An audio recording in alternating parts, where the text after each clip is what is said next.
Pastor గారికి నా వందనాలు. ఇక్కడ ఉన్న మీ అందరికీ నా వందనాలు. ఈరోజు ఏంటండి గుడ్ ఫ్రైడే. గుడ్ ఫ్రైడే ఏంటంటే మంచి శుక్రవారం. మంచి శుక్రవారం అని ఎందుకు అన్నారు?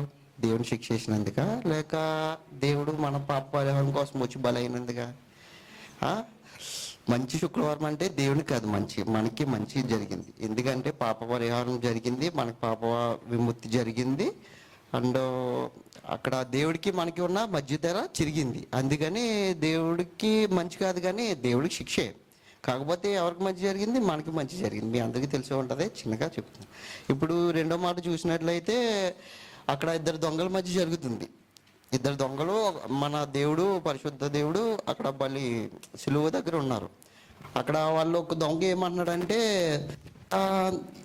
తండ్రి ప్రభువా, నువ్వు దేవుడివే కదా, నువ్వు శిక్ష నుంచి ఎందుకు తప్పించుకోవట్లేదు, మమ్మల్ని కూడా తప్పించు అని అంటున్నారు. కానీ ఆ దొంగకి తెలియదు కదా శిక్ష నుంచి తప్పించుకోవాలంటే మన దేవుడు రోషం గల దేవుడు, కన్ను చూపుతో మొత్తం నాశనం చేయగలడు. కానీ అలాంటి దేవుడు ఎందుకు చేయలేదు? అలాగా చేయగలడు. కాకపోతే ఎందుకంటే అలా చేస్తే మన పాపపరిమాణం ఉండకపోదును, దేవుడికి మనకి ఉన్న అడ్డుదెర తొలగకపోదును. అందుకని చెప్పేసి దేవుడు సిలువలో బలయ్యాడు. అక్కడ రెండు దొంగ ఫస్ట్ మాట చెప్పారు కదా, ఏమని చెప్పారు అక్కడ? తండ్రి వీరు ఏం చేస్తున్నారు, వీరు ఎరగరు కనుక వీరు క్షమించండి అన్నారు. ఆ ఒక్క మాటకి ఆ రెండు దొంగ మారాడు. ఎందుకు? ఒక్క మాట చెప్పడం వల్ల. ఇలాగా అంటే నన్ను శిక్ష చేసినందుకు మనం తప్పు చేసాము, ఇక్కడ మన శిక్షలో తప్పు లేదని రెండు దొంగతో వాదిస్తున్నాడు. మనకు శిక్ష ఉంది మనం చేసిన తప్పులకి పాపాలకి. కానీ ఏ శిక్ష చేయలేని, ఏ తప్పు చేయలేని దేవుడిని ఎందుకు శిక్ష చేస్తున్నారో? అయినా సరే వేసినా సరే దేవుడు ఏమంటున్నాడు? వాళ్ళు క్షమించండి అని అంటున్నాడు. వాళ్ళు క్షమించండి అంటున్నాడు. ఎంత గొప్ప దేవుడు అని చెప్పేసి అక్కడికక్కడే మారి ఏమంటున్నాడు? అక్కడ దొంగ రెండు దొంగ అక్కడ యేసు తండ్రి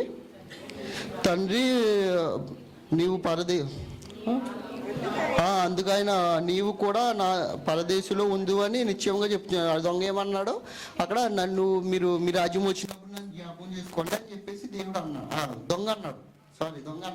దొంగ దేవుడు అన్నాడు, నిశ్చయంగా నువ్వు నాతో పాటు పరదేశంలో ఉంది అన్నాడు. ఇంకా దేవుడు ఇంకొక మాట చెప్పాడండి, ఇంకా అది ఎలాగైనా జరగాల్సింది. ప్రపంచం తలగిందులైన ఏదైనా సరే జరగాల్సింది ఆ మాట.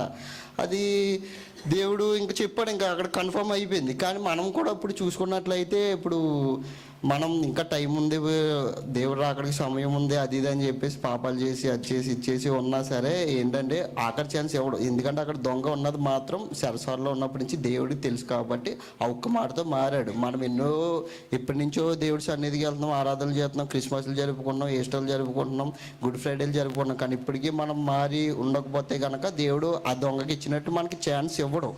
ఎందుకంటే ఇప్పుడు మనం మారి దేవుడిలో ఉంటే కనుక దేవుడు కూడా ఇప్పుడు ఆ దొంగకి ఇచ్చిన మాట ప్రకారం, రెండో మాట ప్రకారం మనకి కూడా దేవుడు ఛాన్స్ ఇస్తాడు. ఈ కొద్ది మాటలు దేవుడు దీన్ని ఆస్వాదించాడు.